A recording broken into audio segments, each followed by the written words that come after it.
வணக்கம். சாதிக்க பிறந்தவர்கள் பாகம் 5. Thomas Alva Edison.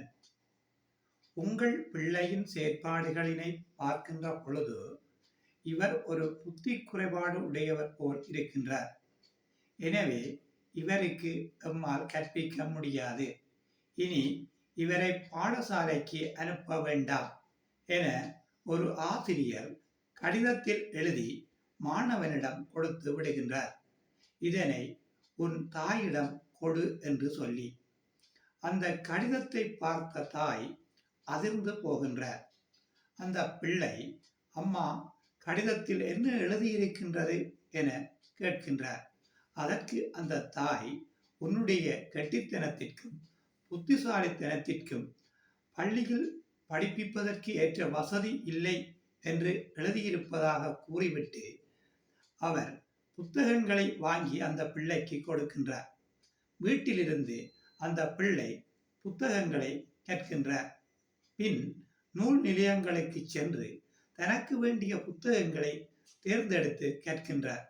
இவ்வாறாக நூல்களை கற்று மாபெரும் விஞ்ஞானியாகி இந்த உலகத்திலேயே ஒளிர வைத்த மின்குமிழ் உட்பட 1000க்கு மேற்பட்ட கண்டுபிடிப்புகளை கண்டுபிடித்து அவற்றிற்கான காப்புரிமங்களையும் பெற்று கண்டுபிடிப்பின் தந்தை என போற்றும் அளவுக்கு உயர்ந்தவர்தான் தோமஸ் ஆல்வா எடிசன். இவர் அமெரிக்காவின் ஓஹியோ மாநிலத்தில் உள்ள மிலான் நகரில் 1847ஆம் ஆண்டு பிப்ரவரி மாதம் 11ஆம் தேதி பிறந்தார். வீட்டில் இவர் கடைசி பிள்ளை. இவர் இயல்பாகவே திறமையும் அறிவும் துடிப்பும் மிக்கவராக காணப்பட்டார். இவருக்கு இளமையில் ஏற்பட்ட ஒரு காய்ச்சல் காரணமாக இவர் 8 வயதில் தான் பள்ளியில் சேர்க்கப்பட்டார். எனினும் இவரால் பள்ளி படிப்பினை தொடர முடியவில்லை. இவரது தாய் ஒரு ஆசிரியை என்பதனால் அவர் எடிசனுக்கு வீட்டில் வைத்து பாடங்களினை சொல்லிக் கொடுத்தார். எடிசன் வீட்டிலிருந்து கற்றார், நூல்களை படித்தார். அதன் ஊடாக அவர் தன்னுடைய அறிவுத்திறனை மேம்படுத்திக் கொண்டார். 11 வயதளவில் எடிசன் தந்தையாருடன் மரக்கறி பயிரிட்டு வந்தார். அங்கு கிடைத்த மரக்கறிகளினை அவர் ரயில் நிலையம் சென்று விற்றார். அதன் மூலம் பெறப்படும் வருமானத்தில் சில ஆய்வுக்கு தேவையான பொருட்களை வாங்கி ஆய்வுகளை மேற்கொண்டார். எடிசனிடம் ஆய்வுகளை செய்ய வேண்டும், ஆராய்ச்சிகளை செய்ய வேண்டும் என்ற விருப்பம் இருந்தது. இதற்காக அவர் தன்னை முழுமையாக அர்ப்பணித்தார். எடிசன் ரயில் நிலையத்தில் பத்திரிகைகளினையும் விற்பனை செய்து வந்தார். அவர் ஒரு ரயில் பெட்டியில் பத்திரிகையினை அச்சிட்டும் விற்பனை செய்து வந்தார். அவர் ரயில் நிலையத்தில் தந்தி இயக்கும் பிரிவிலும் பணியாற்றினார்.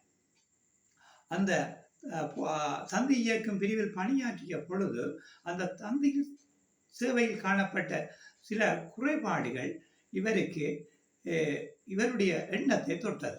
அவர் அவற்றை நிவர்த்தி செய்ய வேண்டும் என எண்ணினார். அதற்கான முயற்சிகளில் ஈடுபட்டு தந்தி முறையில் பல முன்னேற்றங்களை கண்டுபிடிப்புகளை செய்து அந்த தந்தி சேவையினை மேம்படுத்தினார். அத்துடன் அலெக்சாண்டர் கிரஹாம் பெல் அவர்களால் கண்டுபிடித்த தொலைபேசியிலும் சில கண்டுபிடிப்பு நுட்பங்களை புகுத்தி அந்த தொலைபேசியின் தரத்தினையும் மேம்படுத்தினார். இது தவிர எடிசன் நிறையவே பல கண்டுபிடிப்புகளினை கண்டுபிடித்திருக்கின்றார். இவர் கண்டுபிடித்த கண்டுபிடிப்புகளுள் கிராமபோன், வீடியோ கேமரா, மின் மோட்டார், மின் டைனமோ, ரயில்வே சமிக்ஞை தொகுதி என்பன குறிப்பிடத்தக்கன.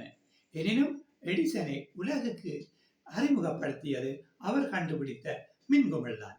இந்த மின்குமிழை கண்டுபிடிப்பதற்காக அவர் 1500க்கு மேற்பட்ட பொருட்களை பயன்படுத்தினார். ஆனால் அந்த தங்குதன் என்கின்ற இலையினை பொருத்தும் பொழுதுதான் அந்த மின்குமிழ் ஒளிர்ந்தது. பத்திரிகையாளர்கள், நீங்கள் 1500 தடவைகள் வரை தோற்றுள்ளீர்கள் என கேட்டதற்கு நான் 1500க்கும் மேற்பட்ட பொருட்கள் மின்குமிழினை ஒளிர வைக்க பயன்படுத்தப்பட முடியாது என்பதை கண்டறிந்தேன் என்கின்றார். எனவே இவர் ஒவ்வொரு தோல்விகளிலிருந்தும் பாடங்களை கற்றுக்கொண்டார். எடிசன் கண்டுபிடிப்புகளுக்குள் நுழைந்தால் தன்னையே மறந்து அந்த கண்டுபிடிப்பிலேயே கவனத்தை செலுத்துவார். இவர் திருமணமான அன்று மாலை கண்டுபிடிப்பு ஆராய்ச்சி கூடத்துக்கு சென்று கண்டுபிடிப்புகளை மேற்கொண்டு திருமணம் செய்ததையே மறந்து இருந்ததாக சொல்லப்படுகின்றது. பின் அவரது நண்பர் ஒருவர் வந்து திருமணம் செய்தியினை சொன்ன பின் தான் அவர் வீட்டுக்கு சென்றதாகவும் கூறுவார்கள். எடிசன் தன்னை முழுமையாக அர்ப்பணித்து பல கண்டுபிடிப்புகளை கண்டுபிடித்து இந்த உலகிற்கு தந்திருக்கின்றார். எடிசன் ரயில் நிலையத்தில் பணியாற்றிய பொழுது ரயில் பெட்டி ஒன்றில் தனது ஆராய்ச்சி வேலைகளினை செய்தார். அங்கு பல இரசாயன பதார்த்தங்களை வைத்திருந்தார். அத்துடன் பல இரசாயன பொருட்களையும் வைத்திருந்தார். அவற்றை பயன்படுத்தி அவர் ஆய்வுகளை செய்த பொழுது ஒரு நாள் ஒரு இரசாயன பதார்த்தம் தவறுதலாக சிந்தியதில் அங்கு தீ விபத்து ஏற்பட்டுவிட்டது. அதனால் புகையிரத பெட்டி எரிந்து விட்டது. இதனால் அந்த புகையிரத நிலைய அதிகாரி எடிசனுக்கு கன்னத்தில் அறைந்தார். இதனால் அவருடைய செவிப்புலன் பாதிக்கப்பட்டது. பின்னொரு நாள் வைத்தியர் இவருடைய செவிப்புலனை சத்திர சிகிச்சை மூலம் அறுவை சிகிச்சை செய்து அதிகரிக்க முடியும் என கூறினார். ஆனால் எடிசன் அதனை மறுத்துவிட்டார். தனக்கு தற்பொழுது கேட்கின்ற ஒலி அளவு போதுமானது என அவர் தெரிவித்தார். மேலும் ஒலி அளவு கேட்டால் பல விமர்சனங்களை கேட்க வேண்டியிருக்கும், அது என்னுடைய கண்டுபிடிப்புகளுக்கு தடையாக அமையும் என அவர் கூறி அதனை மறுத்துவிட்டார். எனவே எடிசன் தன்னுடைய குறைபாட்டை கூட தன்னுடைய கண்டுபிடிப்புக்கான ஒரு முன்னேற்றமாகவே கருதினார். பலர் தங்களுடைய குறைபாடுகளையும் பிரச்சனைகளையும் முன்னேற்றத்துக்கு தடை என சொல்லும் வேளையில் எடிசன் தன்னுடைய குறைபாடுதான் முன்னேற்றத்துக்கு காரணமாக அமைந்தது என கூறுவது எம்மை ஆச்சரியப்படுத்துகிறது.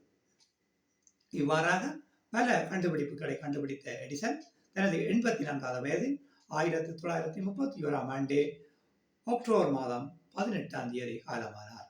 அவருடைய மறைவையொட்டி அவருடைய பூத உடல் அடக்கம் செய்யப்பட்ட தினத்தன்று ஒரு நிமிடம் அப்போதைய அமெரிக்க ஜனாதிபதி அமெரிக்காவில் உள்ள மின் குமிழ்களினை அணைத்து அவருக்கு அஞ்சலி செய்ய பணித்தார்.